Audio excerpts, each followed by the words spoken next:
Bienvenido a Lecturadio. Les narra Rafael Ángel Martínez, dándole las gracias a todos mis suscriptores por la confianza y seguimiento a mi canal.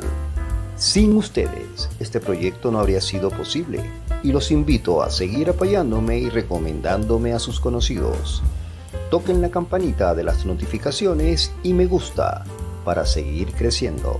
Sin más, el capítulo de hoy.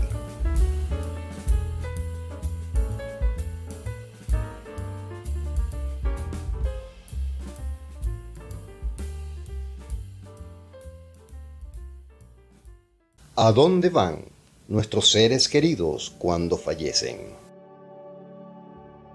Esta es una de las muchas preguntas que pasan por nuestra mente durante las fases del duelo. Queremos saber si estarán bien allí, en donde sea que se encuentren. En este capítulo intentaré responder a ese primer cuestionamiento, basándome en la experiencia de todos mis años como médium y en toda la información recibida por los espíritus con los cuales he conectado a través de todo este tiempo. Dicho esto, quiero explicar qué lugar es a dónde van. Existen espíritus que hacen una transición rápida y suave hacia la luz, eso que llamaríamos un plano elevado dentro del mundo espiritual, y esto ocurre especialmente con las almas más viejas que han reencarnado muchas veces en el mundo físico, las cuales suelen estar más preparadas para lo que va a suceder, pudiendo anticiparse y fluir fácilmente en una transición del mundo físico al mundo espiritual. Sin embargo, no siempre sucede así, pues la forma de trascender y el lugar a donde llegan pudiera estar muy relacionado con la forma en la que cada persona fallece. En otras palabras, si bien es cierto que todos van a un plano espiritual, no todos van al mismo sitio dentro de ese plano espiritual, debido a que algunos necesitarán más asistencia y tiempo que otros para completar el ciclo de su tránsito. Cuando las muertes son abruptas, repentinas e inesperadas, por ejemplo, un asesinato o un accidente automovilístico en donde el individuo ni siquiera tuvo tiempo de concientizar lo que estaba ocurriendo, la confusión puede llegar a apoderarse de su espíritu, y en estos casos puede que éste pase más tiempo aquí entre nosotros, en un plano que se encuentra más cerca del mundo físico que en los planos más elevados.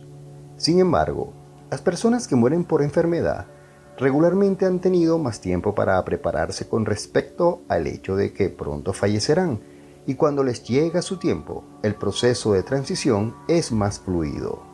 Llegados al mundo espiritual, las personas fallecidas pueden escoger entre ir a la luz o quedarse en los planos que se encuentran más cercanos al mundo físico.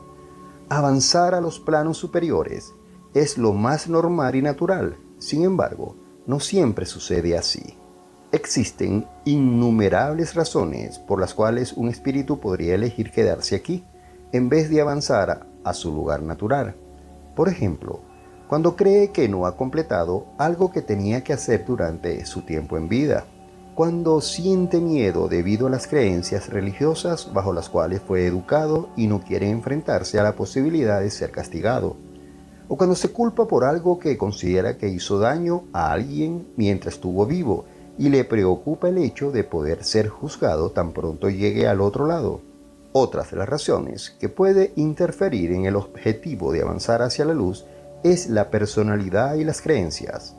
Por ejemplo, un espíritu que se siente muy responsable de su familia y tiene la creencia de que sus miembros no podrán sostenerse sin él o ella, especialmente si han dejado niños muy pequeños que se encontraban a su cargo, tiene más posibilidad de querer mantenerse en los planos cercanos al mundo físico. También puede ocurrir con personas que han tenido en vida un gran arraigo a algún bien material y ahora les cuesta dejarlo ir.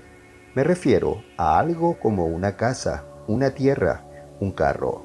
Estas son algunas de las posibilidades que pueden conducir a que el espíritu de una persona fallecida elija quedarse y permanecer más tiempo en el plano espiritual, que se encuentra más cercano al mundo de los vivos. No quieren dejar a su familia, su casa, sus tierras. Piensa que si avanzan hacia la luz perderán aquello que tanto esfuerzo le has costado conseguir o perderán el contacto con esos familiares que tanto aman. La realidad es que luego de ir a la luz, ellos pueden volver y visitar a esos familiares que se encuentran con vida, y esto pueden hacerlo cuantas veces lo deseen. En resumen, los espíritus que deciden no trascender lo hacen porque albergan emociones que le impiden desvincularse de las vidas que tuvieron y de alguna manera quieren continuar con ellas. No tienen la suficiente claridad para entender que su tiempo en este plano ha concluido y que pueden encontrar paz accediendo al amor incondicional que encontrarán cuando avancen hacia la luz. Tal vez te puedas estar preguntando si tus seres queridos habrán ido hacia la luz o si aún continúan aquí. La buena noticia es que la gran mayoría de las personas que fallecen avanzan hacia la luz. Tan solo una pequeña minoría decide quedarse intentando alargar su estancia en el plano espiritual bajo. La razón principal de que eso suceda así y siempre elijan irse, según me han dicho los espíritus, es porque la luz es muy atractiva y realmente sentimos el deseo de ir hacia ella. La luz despierta en nosotros la certeza de que avanzar es lo natural en nuestro proceso de transición, lo cual tiene sentido, porque según me han explicado, es allí donde se encuentra nuestro verdadero hogar. Allí lo único que existe y nos espera es un eterno e infinito sentimiento de paz y amor. Al igual que cuando una mujer queda embarazada, lo más común es que el niño nazca a pesar de que algunos no lo hacen. De la misma forma, cuando un ser humano fallece, lo más común es que vaya hacia la luz, a pesar de que algunos tampoco lo hagan. En ese proceso, no nos encontramos solos, y eso también nos ayuda a seguir en la dirección correcta, ya que nos encontramos asistidos por nuestros propios ángeles de la guarda, otros seres de luz y seres queridos fallecidos que nos precedieron.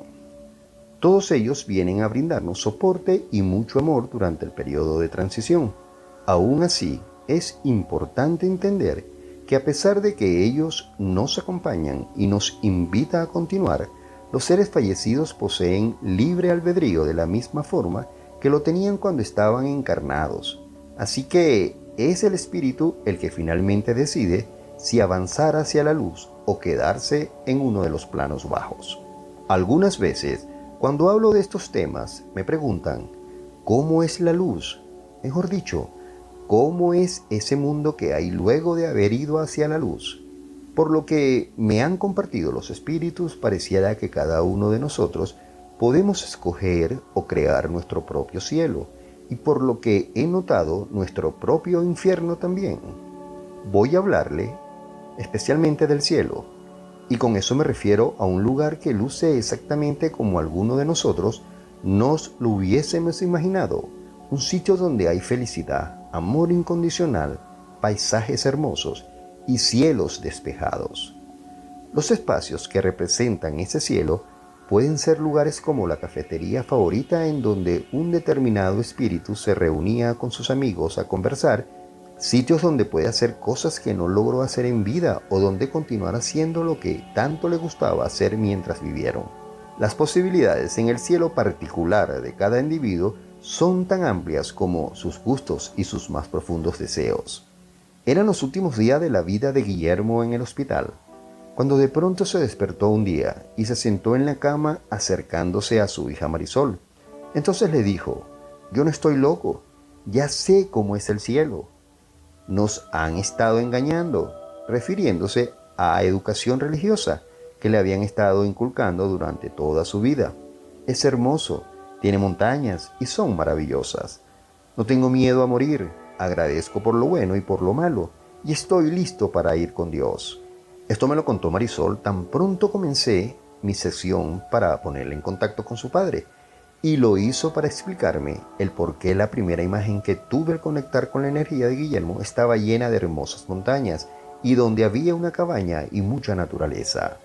Tanto ella como su hermano Jorge, que también se encontraba en la sesión, no podían creer lo que yo les estaba transmitiendo en aquellos momentos, ya que la descripción que yo les estaba dando acerca del lugar que su padre me estaba mostrando era tal cual la descripción que él había hecho antes de morir.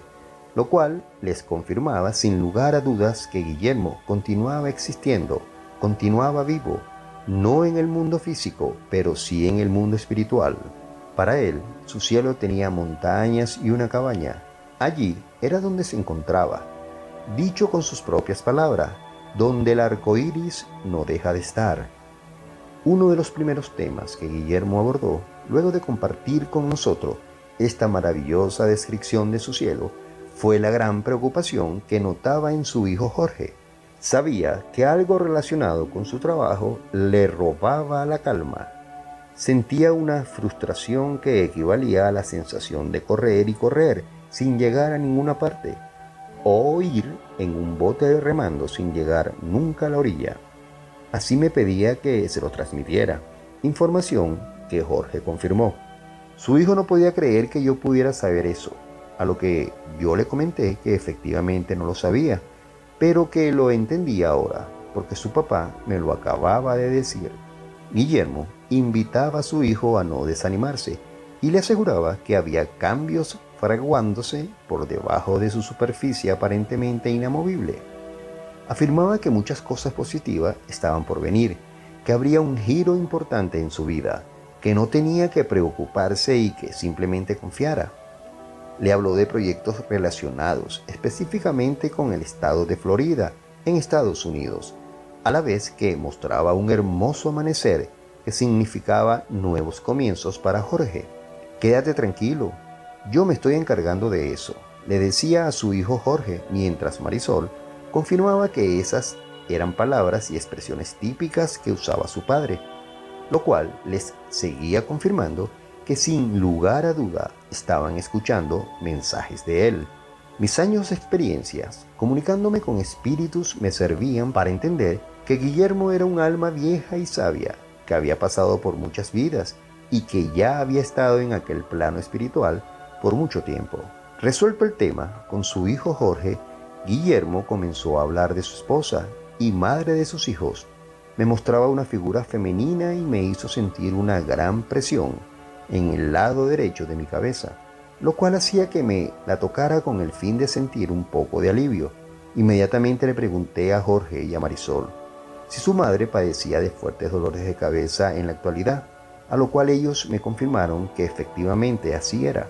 Su madre sufría de migrañas y estaba viendo a un neurólogo como consecuencia de esa situación. Debe cuidarse, dijo Guillermo, mientras afirmaba que, aunque sabía que tenía 3 personas con ella apoyándola, la información que sus hijos confirmaron como cierta. La madre de Marisol y Jorge notaba que su cuerpo estaba agotado, estaba cansada, y por eso le pedía a él que se la llevara a su plano espiritual. Les pidió a sus hijos que le dijeran a su madre que no se preocupara, que volverían a estar juntos. También les pidió que le describieran el cielo, para que así ella supiera cómo sería ese lugar en el que estaría cuando llegase su momento de partir. Otro tema que Guillermo mencionó fue el de unos pequeños pájaros que se posaban cada mañana en el jardín de su casa, un jardín que él amaba mucho. Con lujos de detalles, se refirió a una de las rutinas mañaneras que regularmente realizaba con su esposa, la cual consistía en tomar té o café. Yo no tenía seguridad con respecto a lo que estaban tomando. En él solo me mostraba las tazas y ellos tomando en ellas, en ese hermoso jardín.